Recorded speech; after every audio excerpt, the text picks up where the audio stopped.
welcome to Blackman Presents. Different type of music reaction for you. This one was set up in a poll a couple of weeks ago, and you voted that I react to the Flash Gordon soundtrack by Queen. So without further ado, shall we have a good look at this and see how the soundtrack came about? Because I know Queen weren't the first option. So let's have a look, shall we?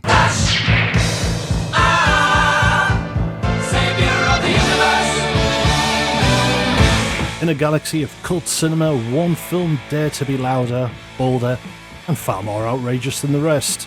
1980's Flash Gordon wasn't just another sci-fi adventure, it was campy, colourful epic that needed a soundtrack as fearless as its story. But here's the twist. Queen weren't the first choice. Producers originally approached several composers, including Pink Floyd and film score veterans, but none quite matched the energy and madness De Laurentiis was aiming for. Then came Queen, four rock pioneers at the peak of their powers. There was just one problem. Queen were already deep into a world tour. They were writing and recording the soundtrack on the road, in between gigs, hotel rooms and backstage rehearsals. It was chaotic, improvised, and completely outside their comfort zone.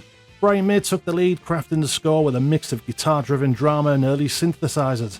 The band worked without a full script, often scoring directly to early cuts of the film. Dialogue, sound effects and music had to be pieced together, sometimes frame by frame. Unlike traditional soundtracks, this one didn't flow like a normal Queen album.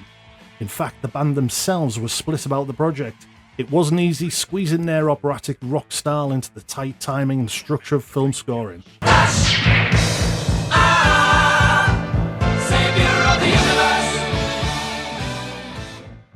But then came lightning in a bottle, Flash's theme. That thunderous flash exploded off the screen, and it wasn't just a song, it was a battle cry. He's for every one of us, stand for every one of us. He's saving the body, and every man, every woman, every child, every Flash. The soundtrack wasn't just background noise, it was a character in its own right. Queen's score pulsed with tension, heroism and tongue-in-cheek bombast that mirrored the movie's over-the-top style. But when the soundtrack album dropped, it confused some fans. With scattered dialogue clips and unconventional structures, it was far from a typical Queen record. Still, it found its audience.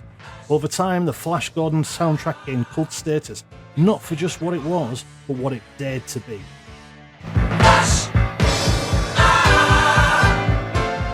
Today it's celebrated as a pioneering blend of rock and cinema, one of the first full film scores by a rock band, created under pressure, on the move, and against the odds.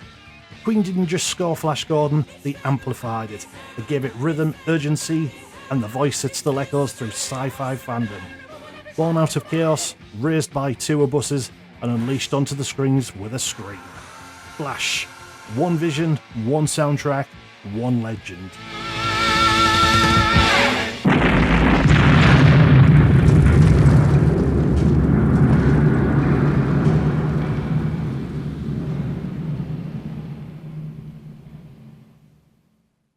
I mean, what can I say regarding Queen and the Flash Gordon soundtrack? Brilliant soundtrack. I think it made the movie even more. If they went with the likes of Pink Floyd, I think they would have had a major flop. Even though some do consider the film flopped, it's become a massive cult classic, and I think the Queen soundtrack really has added to that film. Without that, I think it would have been nothing. It really wouldn't have been. Right, that's it from me. Thank you very much to my patrons. Thank you very much to my YouTube subscribers. Thank you to my Buy Me a Coffee folk. And thank you to my super chatters as well. I want to thank my sponsors, City Live Radio, broadcasting 24/7 to the UK and the North East, online, on smart speaker and Roku devices. And I want to thank Leo's Legacy as well, a great charity set up by Ash and Bex in loving memory of the 2-year-old son Leo, who sadly passed away from a rare form of brain tumour.